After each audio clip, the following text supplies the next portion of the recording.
सीतानाथ प्रेमानंदे अगवार हरि हरि बल निताई गौर सीतानाथ प्रेमानंदे अगवार हरि हरि बल निताई गौर सीतानाथ प्रेमानंदे अगवार हरि हरि बल निताई गौर समवेत भक्तबिंदे चरणे आमार कोटि कोटि प्रणिपात। ती पुण्यतिथि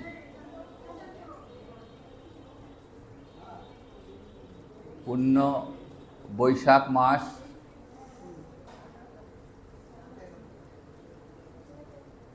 विशाखा नक्षत्रेर मास।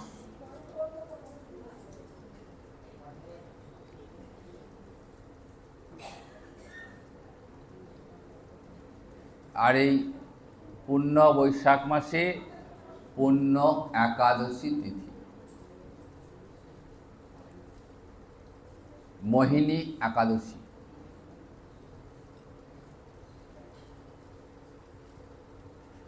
एकादशी महापुण्या सर्व पाप प्रणाशिनी भक्तेश्वर दीपनी विष्णु परमार्थ गतिप्रदा। अर्थात एकादशीर न्याय एमन पुण्य व्रत जगते आर द्वितीय नहीं।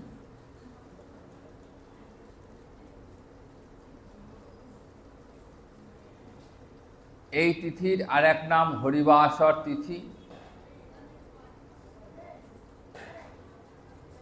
আবার মাধব তিথিও বলা হয়।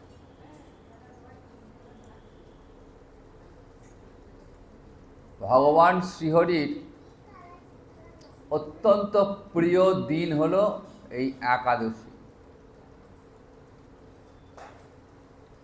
একাদশীর দিন উপস্থিত হলে ভগবান ভক্তের কাছাকাছি আসেন। তাই ভক্ত এবং ভগবানের মিলনের দিন বা মিলনের তিথি বলা হয়।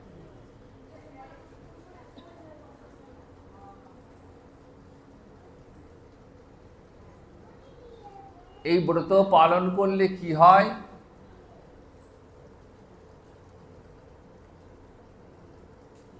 সমস্ত পাপ ধ্বংস হয়ে যায়।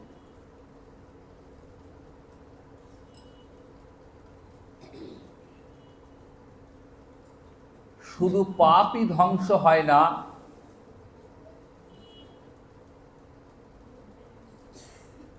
হৃদয়ে হরিভক্তির উদ্দীপন জাগ্রত হয়।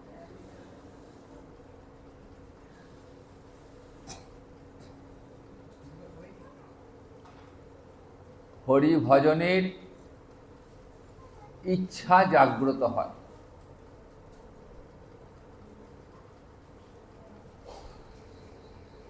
আর কি হয়? পরমার্থ গতিপ্রদা।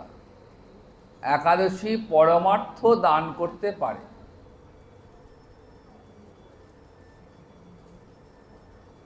ধর্ম, অর্থ, কাম, মোক্ষ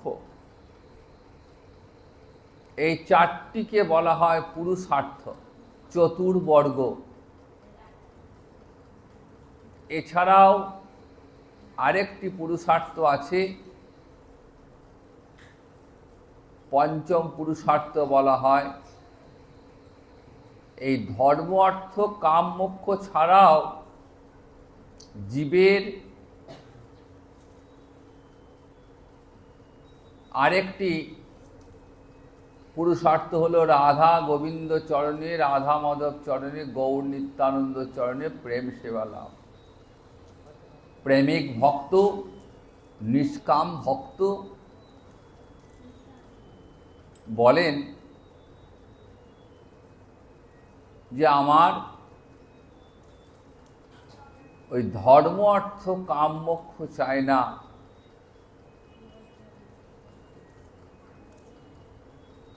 যে দেহ আমি লাভ করেছি, পরম করুণাময় শ্রী গোবিন্দ কৃপা করে যে দেহ আমাকে দিয়েছেন, সেই দেহ দিয়ে যেন আমি গোবিন্দের সেবা করতে পারি। এই বাসনা প্রেমিক ভক্তের অন্তরে থাকে। তাই একাদশী ব্রত পালন করলে এই পঞ্চম পুরুষার্থ পর্যন্ত লাভ হতে পারে।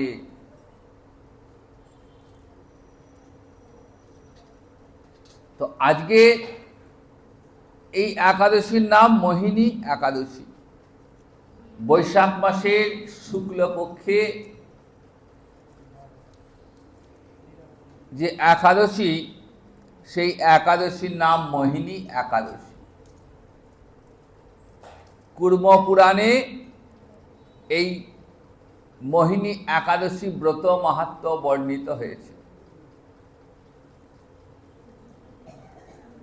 তো সেখানে কি বলা আছে?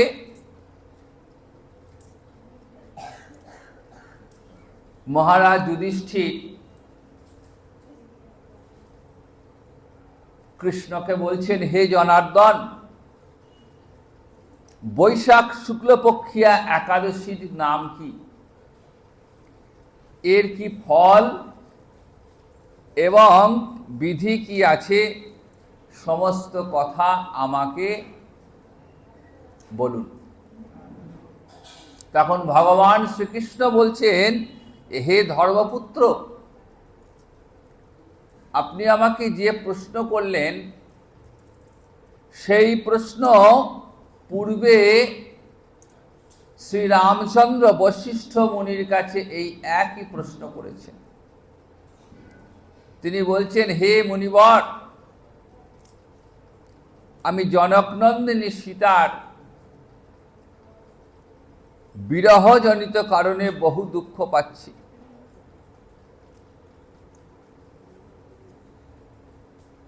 তাই একটা উত্তম ব্রতের কথা আমাকে বলুন, যার দ্বারা সর্বপাপ হয় এবং সর্বদুঃখ বিনষ্ট হয়।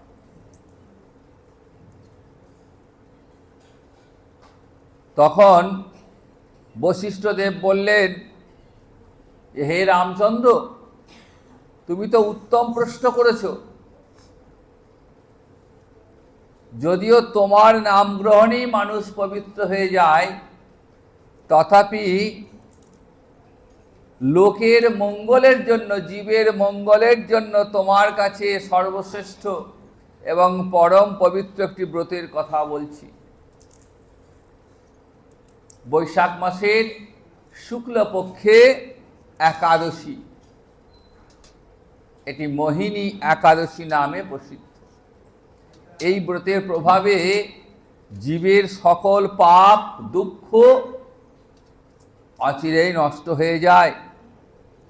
তাই প্রত্যেক মানুষের উচিত সর্বমঙ্গলকারী, পাপ ক্ষয়কারী এবং সর্বদুঃখ বিনাশী এই একাদশী ব্রত পালন করা।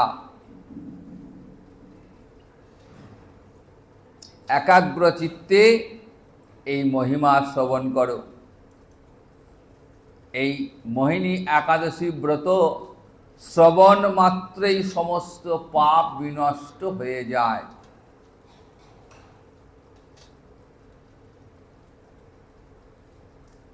একাদশী এমন এক ব্রত, যে ব্রতের শ্রবণ কানে শুনলেই হিত হয়, কানে শ্রবণ করলেই জীবের মঙ্গল হয়।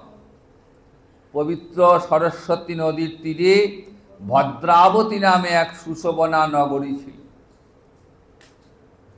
সেখানে চন্দ্রবংশজাত এক রাজা ছিলেন। সেই রাজা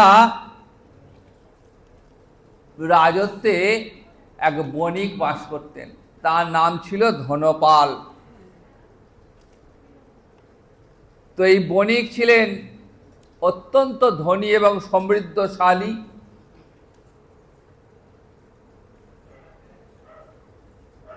মানুষের মঙ্গলের জন্য নানা জনহিতকর কার্য তিনি করতেন।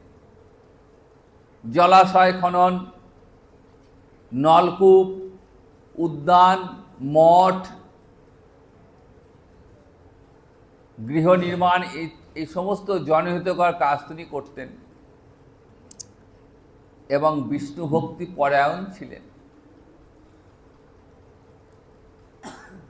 তাই ধনপালের 5টা পুত্র। এই 5 পুত্রের মধ্যে পঞ্চম পুত্র, তার নাম ছিল ধৃষ্টবুদ্ধি। এই ধৃষ্টবুদ্ধি ছিল অতি দুরাচারী, সর্বদা নানা পাপ কাজে লিপ্ত থাকত। পরস্ত্রী সঙ্গ, বেশ্যাসক্ত, লম্পট, দূত ক্রীড়া প্রভৃতি নানাবিধ অসামাজিক কর্মে লিপ্ত থাকত। দেবতা ব্রাহ্মণ পিতামাতার সেবায় তার বিন্দুমাত্র আগ্রহ ছিল না। নানাবিধ অন্যায় কাজ সে করত, আর সব সময় অভক্ষ ভক্ষণ এবং সুরাপানে মত্ত থাকত। তো একদিন পিতা ধনপাল যখন যাচ্ছেন রাস্তা দিয়ে, তখন তিনি দেখছেন যে তার পুত্র ধৃষ্টবুদ্ধি একটি পতিতা রমণীর সঙ্গে রাস্তা দিয়ে হেঁটে যাচ্ছে। তো পিতার পুত্রের এই আচরণে পিতা অত্যন্ত দুঃখ পেলেন এবং ক্রুদ্ধ হয়ে তাকে গৃহ থেকে বার করে দিলেন। পিতা তাড়িয়ে দিয়েছেন, এবার তো আর যাবার জায়গা নেই, আত্মীয় স্বজন সব ত্যাগ করেছে।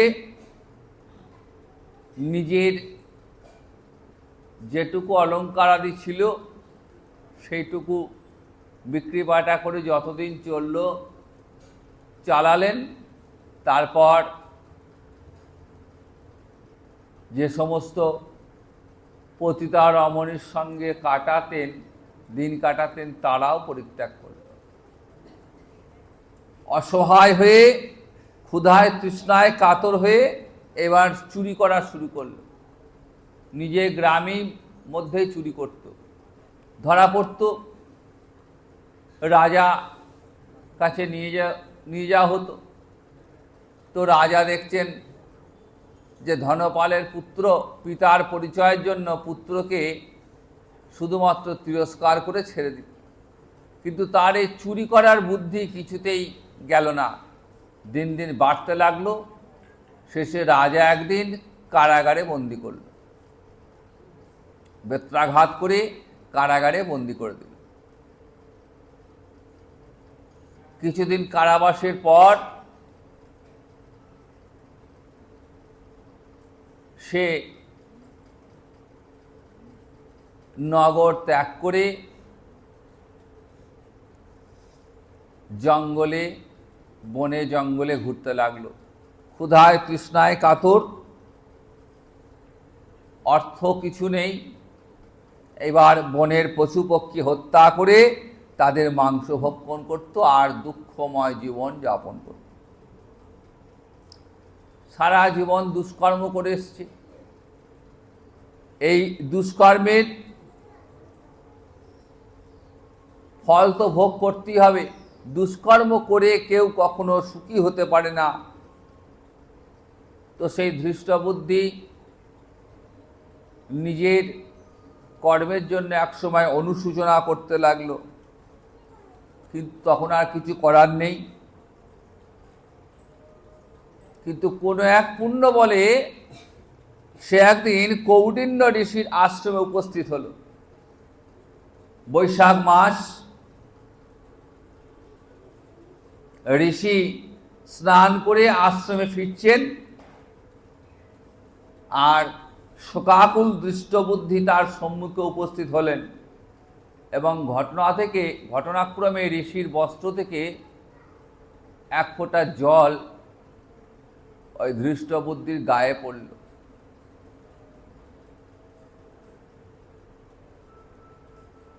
এবং এই ঋষির জল ধৃষ্টবুদ্ধির গায়ে পড়ার সঙ্গে সঙ্গে তার শুভ বুদ্ধির চেতনা হলো, তার যা পাপ ছিল সব পাপ ক্ষয় হয়ে গেল।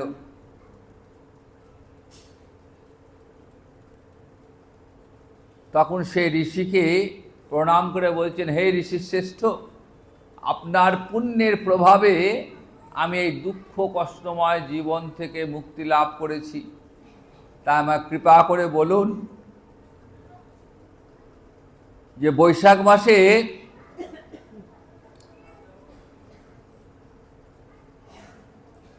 কৃপা করে আমাকে বলুন আমি কেমন করে আমার এই পাপী জীবন থেকে মুক্তি লাভ করতে পারি।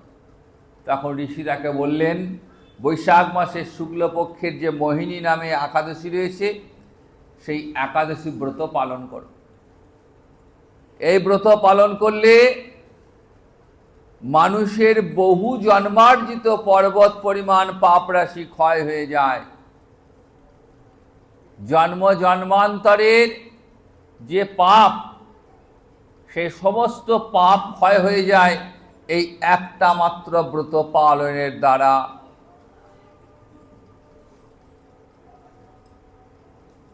এইভাবে বশিষ্ঠ মুনি ও রামচন্দ্রকে এই ব্রতের কথা বললেন এবং এই ব্রত পালনের ফলে ধৃষ্টবুদ্ধি সমস্ত পাপ মুক্ত হলেন, দিব্যদেহে বৈকুণ্ঠ ধামে গমন করলেন। হে রাজন, এই ত্রিলোকে মোহিনী ব্রত থেকে আর শ্রেষ্ঠ ব্রত নেই। যজ্ঞ, তীর্থস্থান, দান ইত্যাদি কোনো পুণ্যকর্মই ব্রতের সমান নয়। এই ব্রত কথা শ্রবণ করলে এবং কীর্তন করলে সহস্র গোদানের ফল লাভ হয়।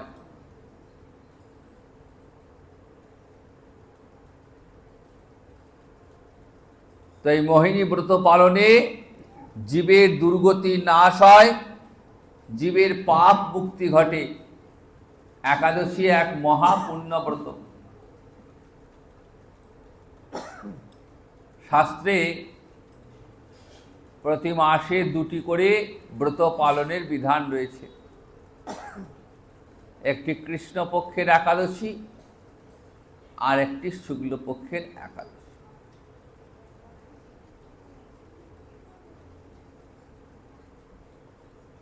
তো একাদশীকে বলা হয় নিত্যব্রত।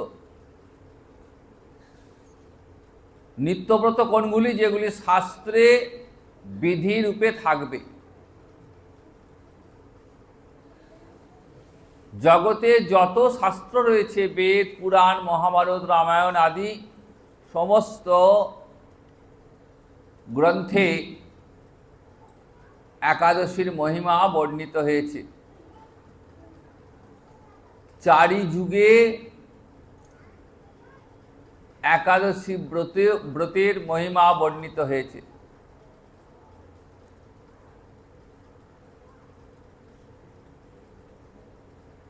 তো এই নিত্যব্রতের 4টি লক্ষণ রয়েছে।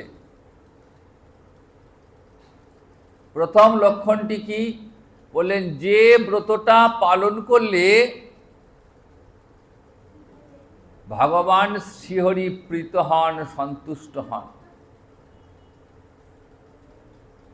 ভগবানের প্রীতির জন্য, সন্তুষ্টি বিধানের জন্য যে ব্রত, সেই ব্রতটি হবে নিত্যব্রত। তার প্রমাণ সনাতন গোস্বামীপাদ শাস্ত্রের প্রমাণ তুলে দিলেন। কি বললেন? বললেন, একাদশী নাম ব্রতম সর্বকাম ফলপ্রদম, কর্তব্যং সর্বদা বিপ্রয় বিষ্ণু প্রীণন কারণম। অর্থাৎ একাদশী নামক ব্রতটি সমস্ত কাম্য ফল প্রদান করতে পারে। একাদশী 2 রকম ভাবে করা যায়। একটি সকাম একাদশী আর নিষ্কাম। যাদের অন্তরে কামনা বাসনা রয়েছে, যাদের অন্তরে বিষয় ভোগের বাসনা রয়েছে, তারাও একাদশী ব্রত পালন করবেন। কারণ একাদশী সমস্ত কাম্য ফল প্রদান করতে পারে।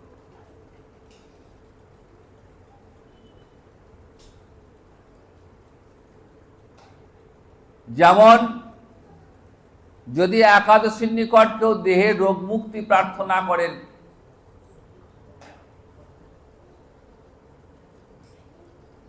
একাদশী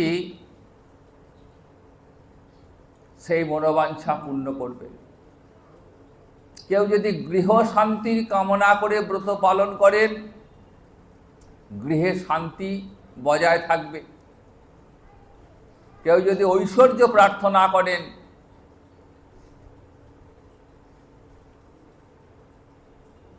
সেটিও পাওয়া যাবে একাদশী ব্রত পালন করলে। এমনকি যদি কোনো রমণী পুত্র কামনা করে ব্রত পালন করেন সকাম একাদশী, একাদশী সাধকের সেই বাঞ্ছাও পূর্ণ করবে। আর যদি কেউ নিষ্কামভাবে যে শুধু গৌর নিত্যানন্দ চরণে প্রেম সেবা লাভ, রাধা মাধবের চরণে প্রেম সেবা লাভ, এই কামনা নিয়ে ব্রত পালন করেন, একাদশী সাধকের সেই বাঞ্ছাও পূর্ণ করবে। আমি ভুক্তিও চাই না, মুক্তিও চাই না, আমি চাই যেন জন্ম জন্মান্তরে শ্রী গোবিন্দের চরণ সেবা পেতে পারি। এই কামনা নিয়ে যদি কেউ একাদশী ব্রত পালন করেন, একাদশী সাধকের সেই বাঞ্ছাটিও পূর্ণ করবেন। দ্বিতীয় কারণটা কি?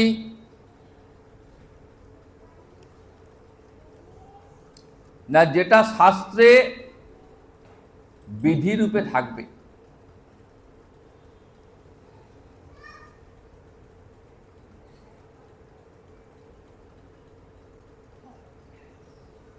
শাস্ত্রে বলছে একাদশাং উপবাসের ন কদাচিৎ অতিক্রমেত, একাদশী দিন উপবাস করলে কখনো তা লঙ্ঘন করা যাবে না। কারা করবেন? বললেন সবাই করবেন।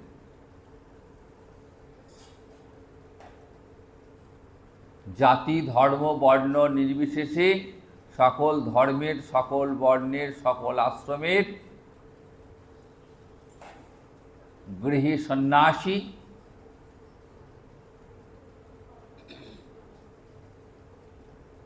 থেকে শুরু করে সধবা বিধবা, বিবাহিতা অবিবাহিতা সকলে ব্রত পালন করবেন।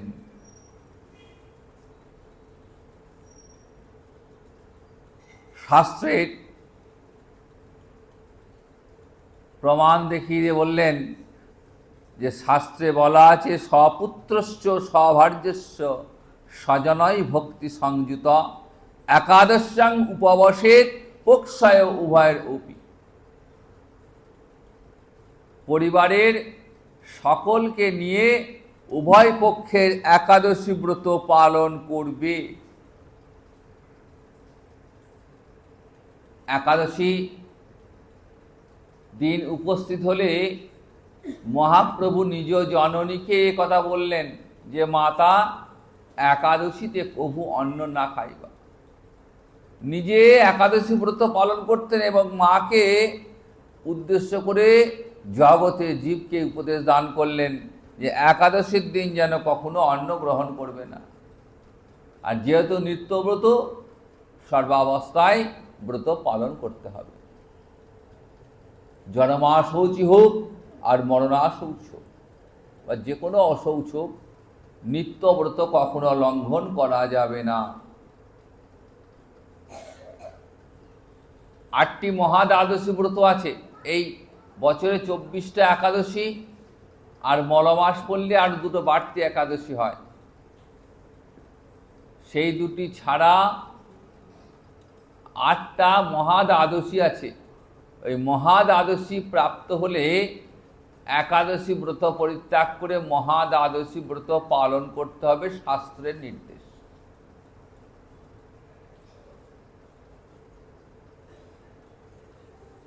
এবং দশমী বিদ্যা একাদশী সর্বদাই পরিত্যাজ্য।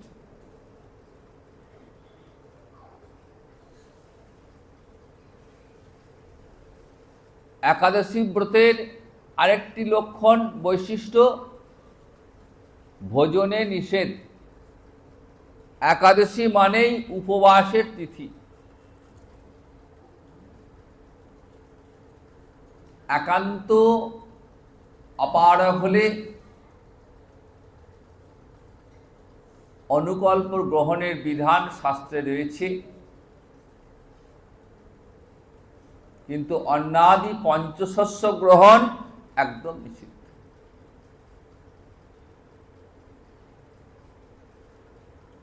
অনেকে ভাবেন যে অন্নাদি পঞ্চশস্য গ্রহণ নিষিদ্ধ, ঠিক আছে, কিন্তু ভগবানকে নিবেদিত অন্ন, সে তো মহাপ্রসাদ, সেই প্রসাদ গ্রহণ করলে কি হয়?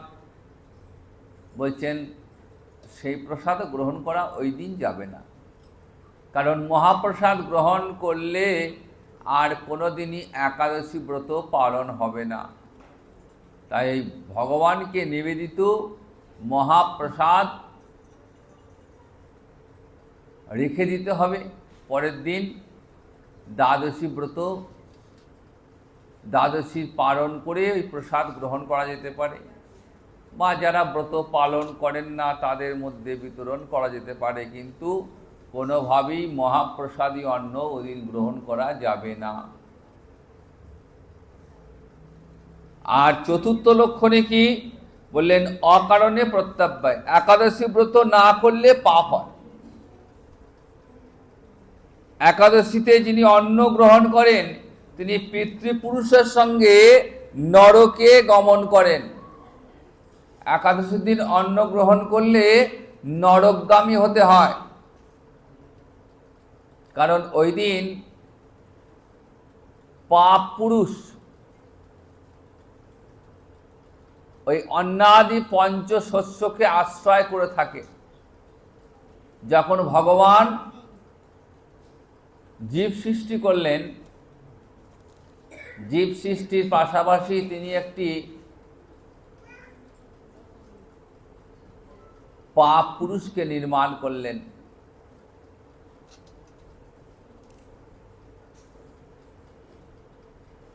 জীবের ন্যায় অন্যায়ের বিচার করবার জন্য।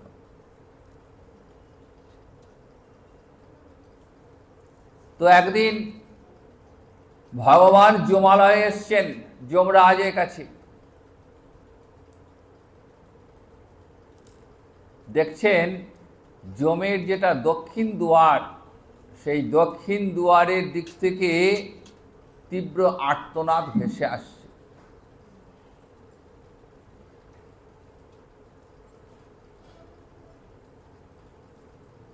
ভগবান শ্রীহরি যমরাজকে বলছেন যে কিসের আওয়াজ এত? যমরাজ বলছেন, প্রভু, যারা পৃথিবীতে অন্যায় কাজে লিপ্ত, যারা পাপ করে, তারা এই নরকে এসে পাপ ভোগ করছে। তখন ভগবান তাদের সেই আর্তনাদ দেখে নিজের চোখে দেখলেন, মনে মনে ভাবলেন যে আমারই সৃষ্ট জীব, আমারই কারণে আমি তো সৃষ্টি করেছি, তা আমার সৃষ্ট জীবের এমন দুর্দশা।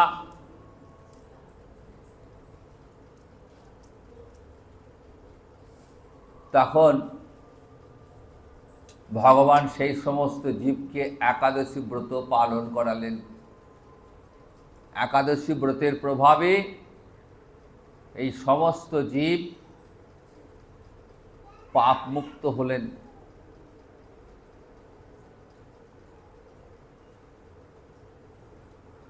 এবং সমস্ত পৃথিবীর জীবজগতের সমস্ত জীব একাদশী ব্রত পালনের ফলে আর পাপ পুরুষ থাকার জায়গা পাচ্ছে না। একাদশীর প্রভাবে সে কোনো স্থান পাচ্ছে না। তখন একদিন ভগবান শ্রীহরি কাছে এসে বলছেন, প্রভু, আমি তো আপনারই সৃষ্ট জীব, কিন্তু আপনার এই একাদশীর প্রভাবে তো আমি তো কোথাও থাকার জায়গা পাচ্ছি না। জীব তো কেউ পাপে লিপ্ত হচ্ছে না, বা পাপ করলেও ব্রতের প্রভাবে তার পাপ নষ্ট হয়ে যাচ্ছে। তাহলে আমি এখন কোথায় যাব? আমার থাকার ব্যবস্থা করুন একটা। তখন ভগবান বললেন, ঠিক আছে, তুমি আজ থেকে পঞ্চশস্যের মধ্যে অবস্থান করবে। একাদশীর দিনে ওই 5টা শস্যের মধ্যে তুমি থাকবে, এবং ওই শস্য একাদশীর দিন যে ভক্ষণ করবে তার পাপ গ্রহণ করা হবে। তাই একাদশীর দিনে পঞ্চশস্য গ্রহণ নিষিদ্ধ। ধান, গম, ডাল জাতীয় শস্যাদি, সরিষার তৈল, তিল ইত্যাদি যে পঞ্চশস্য, সেগুলি গ্রহণ করা একাদশীর দিনে একেবারে নিষিদ্ধ।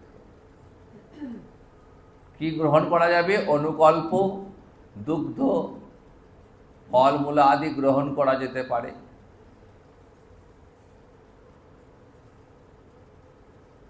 ব্রত রক্ষাটাই আসল। আমরা তো প্রতিদিনই খাবার গ্রহণ করি, তো 15 দিন অন্তর একদিন একাদশী ব্রত যদি একটু কষ্ট করে আমরা সম্পূর্ণ উপবাস না পারলেও অনুকল্প গ্রহণ করে ব্রত রাখতে পারি, এর থেকে মঙ্গলের জিনিস আর কিছু হয় না।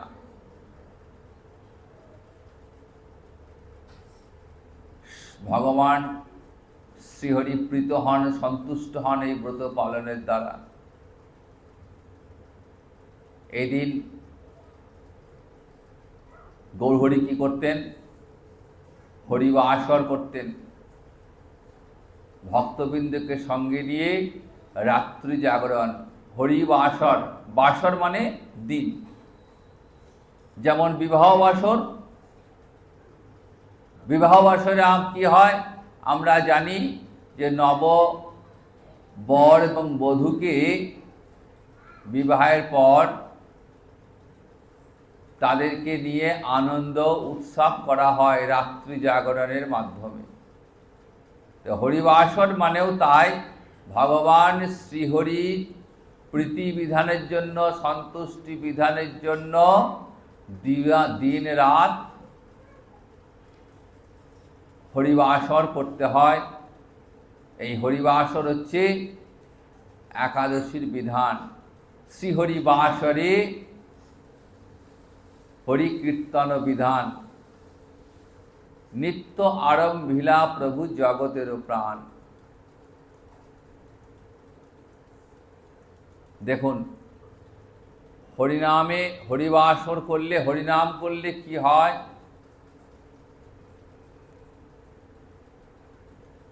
শ্রীমদ্ ভাগবতে অজামিলের কাহিনী রয়েছে। 6ষ্ঠ স্কন্ধে অজামিলের কথা রয়েছে। অজামিলের সারা জীবনে কোনো পুণ্য ছিল না।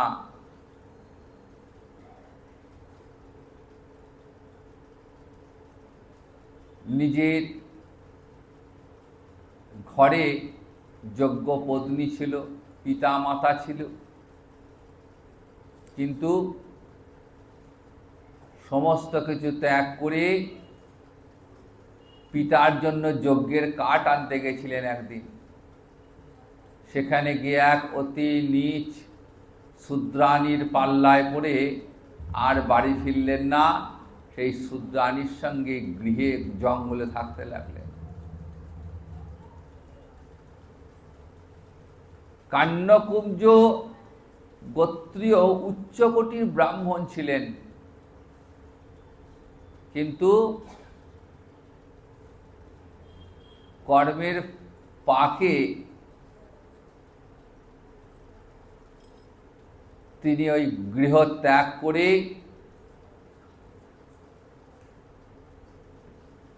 তিনি জঙ্গলে থাকতে লাগলেন এবং সেখানে সংসার করলেন। কালক্রমে তাদের অনেক সন্তানাদি জন্ম হয়। একদিন লোমশ নামক এক মুনি তিনি কৃপা করে ওই অজামিলের ছোট পুত্রের নাম রেখেছিলেন নারায়ণ।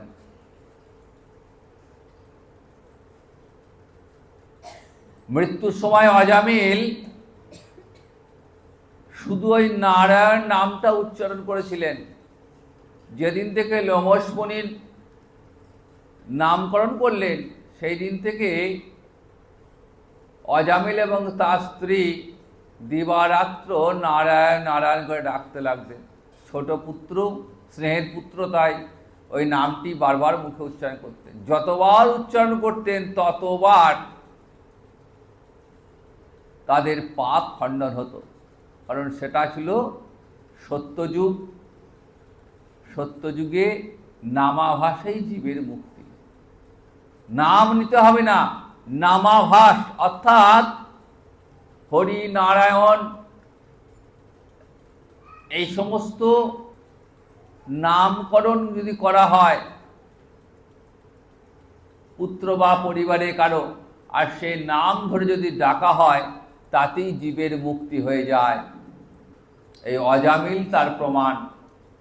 সত্যযুগ ছিল, তাই নারায়ণকে ডাকেননি, পুত্রের নাম ধরেছিলেন। কখন? যখন মৃত্যুকাল উপস্থিত, দেখছেন 4 জন যমদূত এসে হাজির। তোমরা কে? না, আমরা যমদূত, যমরাজার প্রেরিত দূত। তোমাকে আমরা এখন নরকে নিয়ে যাব, তোমার পাপের শাস্তি হবে। ভয়ে তিনি নারায়ণ নারায়ণ করে ডাকতে লাগলেন। নারায়ণ নামটা 4 অক্ষর। 4 জন বিষ্ণুদূত এসে হাজির। তখন বিষ্ণুদূতরা যমদূতদের বলছেন, তোমরা এখানে কেন? না, আমরা একে নিয়ে যাব, এর বিচার হবে নরকে গিয়ে। বলছে, এর তো কোনো পাপ নেই। যমদূতরা বলছেন, তা কি করে হয়?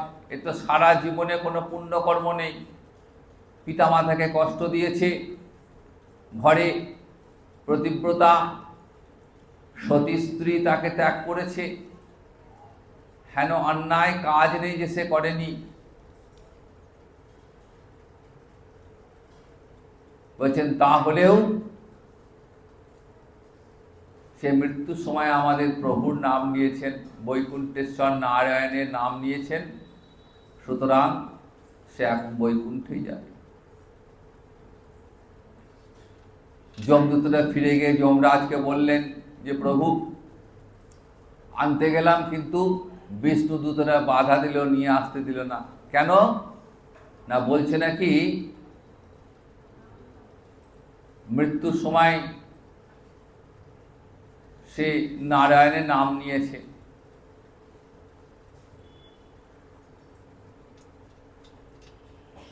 তাই তার মুক্তি হয়ে গেছে, সে আর জমালয়ে আসবে না।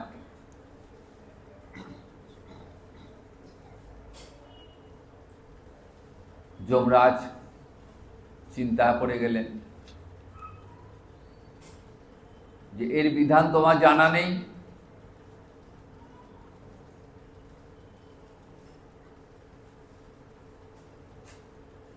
তো যার নাম তার কাছে গেলেন, বললেন, প্রভু, এরকম সমস্যা হয়েছে,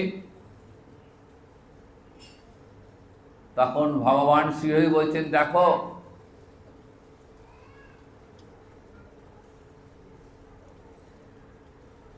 যারা আমার নাম গ্রহণ করবে, যাদের জিহ্বায় আমার নাম উচ্চারিত হবে, তাদেরকে তুমি আজ থেকে স্পর্শ করবে না।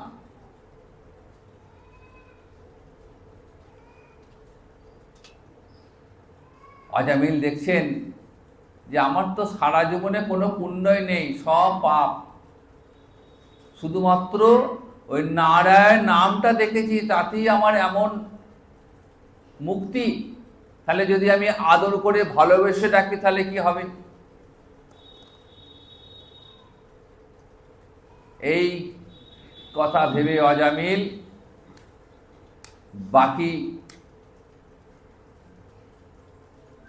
সময়টা শ্রীহরির নাম কীর্তনে তিনি কাটিয়ে দিলেন এবং অবশেষে সারূপ্য মুক্তি লাভ করেছিলেন। তাই আমরা আজও হরিবাসরে কীর্তনে আমরা কি বলি?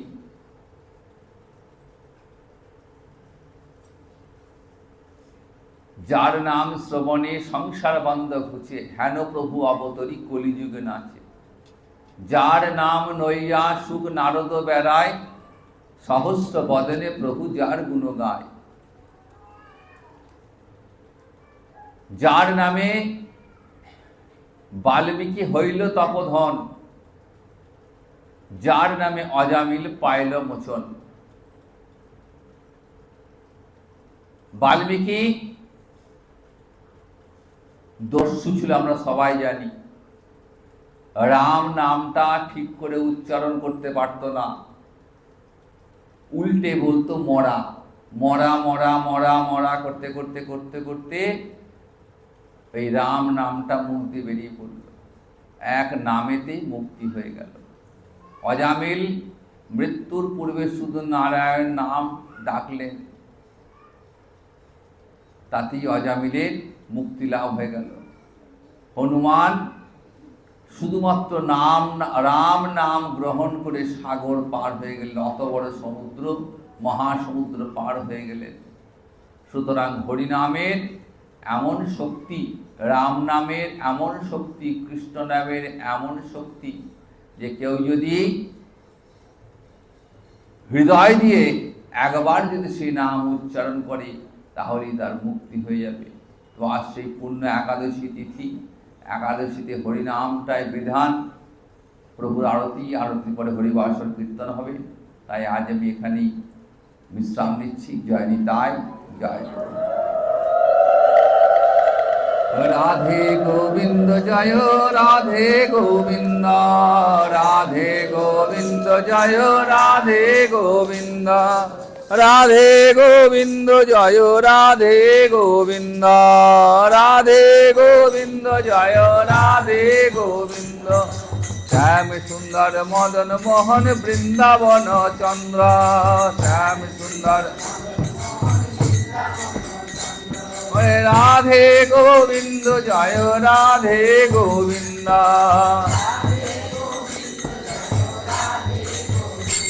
জয় রাধা রমন রাস বিহারী শ্রী গোকুলানন্দ,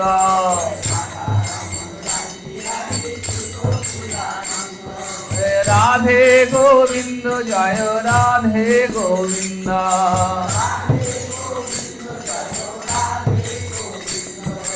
রাধে গোবিন্দ, জয় রাধে গোবিন্দ, জয় জয় রাধা কান্ত রাধা বিনোদ, জয় রাধে গোবিন্দ, রাধা কান্ত, জয় রাধেশ্বরী রসরাজ ভানুকুল চন্দ্র,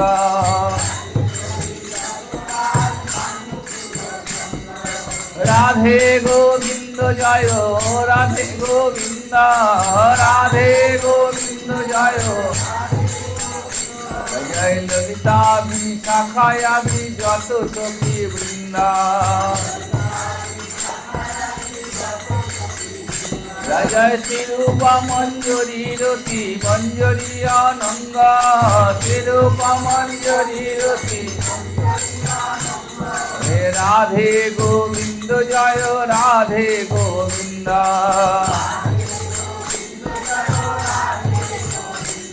জয় পৌর্ণমাসী কুণ্ডলতা জয় বীরা বৃন্দ, পৌর্ণমাসী কুণ্ডলতা রাধে গোবিন্দ জয় রাধে গোবিন্দ। কেন আকুল প্রাণে গাইতে পারি জয় রাধে গোবিন্দ।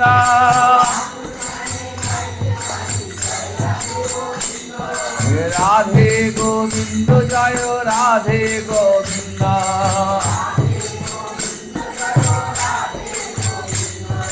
রাধে গোবিন্দ জয় রাধে গোবিন্দ। রাধে গোবিন্দ জয় জয় রাধে জয় রাধে জয় রাধে জয় রাধে জয় রাধে জয় রাধে জয় রাধে জয় রাধে জয় শ্রী রাধে জয় নিতাই গৌর।